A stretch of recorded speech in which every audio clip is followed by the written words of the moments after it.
La FRCA, le GDS, l'ARP et le CIRAD vous présentent Terre d'ici, spécial Rita Animal. C'est une volonté des 3 réseaux d'innovation et de transfert agricole, et en particulier celle du Rita Animal. Les rencontres agrofertiles se déroulent cette année au lycée agricole de Saint-Joseph pour les professionnels de l'agriculture, une journée technique qui permet de partager les avancées et les innovations en élevage. Cette année, pour la première fois, on fait une journée élevage avec 9 villages thématiques donc, qui vont de la santé animale à l'environnement, en passant par la gestion des prairies, l'alimentation, la gestion des biomasses, les vecteurs en élevage, enfin toute une panel en fait, représentative de toutes les problématiques et de toutes les solutions qu'on peut avoir en élevage, avec plus de 20 structures qui sont mobilisées sur cette journée et une 60aine d'animateurs d'ateliers. Exemple ici où les techniciens de la Chambre d'agriculture présentent Boviclic, un logiciel qui permet à l'éleveur de gérer d'un seul clic toute la partie administrative de son cheptel.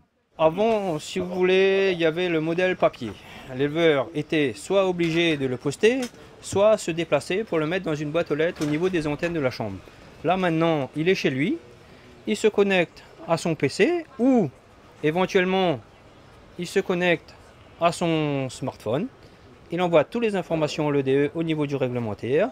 S'il a une visite sanitaire, par exemple, il se connecte, il veut savoir une bête en particulier pour un traitement ou toutes les informations sur une bête, il suffit qu'il se connecte en un clic et c'est parti. C'est l'éleveur 2.0 là. L'éleveur 2.0, exactement. Une application similaire est également disponible pour les éleveurs de porcs. Ça s'appelle Pig Connect. C'est une application qui permet de notifier tous ces mouvements pour ça. Le chargement et le déchargement, tout ça en un clic. On a les animaux qui vont aller vers l'abattoir, les ICA, information chaîne alimentaire, qui seront dessus. L'éleveur, il va embarquer ses cochons dans son camion, il va marcher avec toujours son téléphone, avec les informations rentrées, son Pig Connect, il va arriver à l'abattoir, se connecter à l'abattoir pour justement avoir une traçabilité d'élevage à l'abattoir. Voilà. Pour les vaches, qu'elles soient laitières ou allaitantes, une application permet de calculer de manière très précise leur ration alimentaire. Un outil très utile aux éleveurs que le CIRAD présente notamment dans le cadre du Rita Animal. L'outil que nous avons développé est basé sur des outils informatiques que tout le monde possède, donc il est gratuit. Il reprend le système d'équation élaboré par l'INRA pour l'alimentation et le rationnement des animaux. Et donc il permet de faire le rationnement, c'est-à-dire de faire coïncider les apports alimentaires avec la production de l'animal. J'ai présenté un exemple sur les vaches laitières, j'ai présenté un autre exemple sur les vaches allaitantes. Connaissant la ration, c'est-à-dire le fourrage et les concentrés que vous apportez, vous en déduisez les performances des animaux. Donc un rationnement, c'est faire cette adéquation entre les apports de la ration, fourrage et concentré, et les besoins des animaux, que ce soit des laitiers ou des allaitants. Finalement, trouver l'équilibre entre les besoins de l'animal et puis ce qu'il peut produire. Oui, tout à fait. Le faire du rationnement, c'est faire l'équilibre entre les apports et les besoins, mais à l'échelle individuelle, pour chaque vache. Les stades de lactation sont différents, les besoins des animaux sont différents, entre une laitière et une allaitante, c'est différent. Et donc il s'agit de bien de faire cet équilibre apport-besoin pour chaque animal, à titre individuel.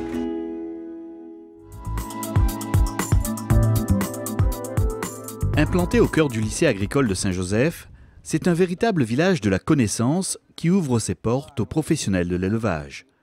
Une journée d'information à l'occasion de ces rencontres agrofertiles qui s'inscrit dans le cadre du Rita Animal, le réseau d'innovation et de transfert agricole.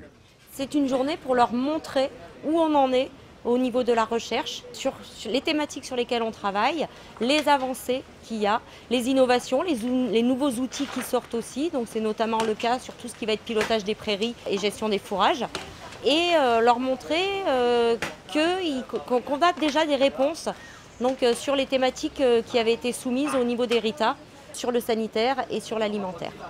À l'exemple de l'ARP, l'Association réunionnaise de pastoralisme, qui présente ici une application qui permet à l'éleveur de réaliser un bilan fourrager. Il faut vraiment prendre l'inventaire du troupeau, avoir les effectifs chez l'éleveur, savoir cet inventaire combien il consomme, donc combien il consomme de tonnes en matière sèche, en ensilage, en paille, en foin. Et à côté de ça, mettre ce qu'il produit aujourd'hui. Donc par rapport à ces surfaces, à la propreté de ces surfaces, la densité d'herbe, les abords et la fertilisation qu'il emmène, est-ce qu'aujourd'hui il couvre ses besoins ou pas. Et nous, par rapport à ça, on a amené un conseil derrière sur la fertilisation, sur les modalités de gestion du pâturage. Et donc on va conseiller l'éleveur soit d'augmenter son cheptel, soit de réduire son cheptel, soit d'améliorer sa fertilisation, pour que l'éleveur soit autonome et qu'économiquement ils achètent le moins possible. Préparant actuellement un BEP agricole, Benjamin Damour aimerait devenir plus tard éleveur laitier. Cette journée est pour lui une belle occasion de s'informer sur les techniques du métier. Ce qui est intéressant à voir, c'est que si je fais du lait, donc 25 litres, voire plus, ma marge de 4 € passe presque à 12 €. Donc en gros, en passant du simple au double en litrage, de 15 à 30 litres, je multiplie presque ma marge par 3. C'est ça qui est important. Et ça, c'est grâce à quoi? Grâce au prix du litre de lait, qui est quand même bien rémunéré à La Réunion. C'est important, oui, pour apprendre et comprendre le métier d'éleveur. Aujourd'hui, ce type de journée comme ça, comment vous trouvez ça intéressant? C'est intéressant, ça permet de s'enrichir et d'apprendre des choses. Passionné d'apiculture, Jacques Vergoz, lui, profite de ces rencontres agrofertiles pour bien comprendre comment mieux lutter contre le varroa, ce parasite de l'abeille. Oui, je suis toujours à l'affût des informations nouvelles et puis comme je m'intéresse à l'apiculture en tant qu'amateur, voilà, je suis là pour ça. Maintenant qu'on connaît un peu mieux le varroa depuis qu'il est arrivé 2 ans, on peut maintenant plus facilement conseiller les apiculteurs en fonction des mielés visés. C'est-à-dire, on part du principe qu'il y a 3 principales mielés à La Réunion: bérose, litchi, forêt ou toute fleur, donc 4 mais forêt ou toute fleur. Et en fonction de ces mielés-là, l'apiculteur va traiter à une période bien précise. Et aujourd'hui, avec les 2 traitements qui marchent le mieux, on pourra leur proposer un calendrier avec une période précise en alternant les 2 produits qui marchent le mieux, donc pour que les ruches soient prêtes quand la mielée démarre. L'idée c'est ça, c'est que le niveau d'infestation soit le plus bas possible quand la mielée démarre, et c'est comme ça que la production de miel sera meilleure. Ce type de journée là, de rencontre agrofertile, là, ça c'est pour vous, professionnel, c'est important? C'est toujours important, c'est toujours enrichissant. Voilà. Comme je viens de faire une formation il y a 15 jours avec le GDS, donc je suis venu par curiosité, mais on apprend toujours.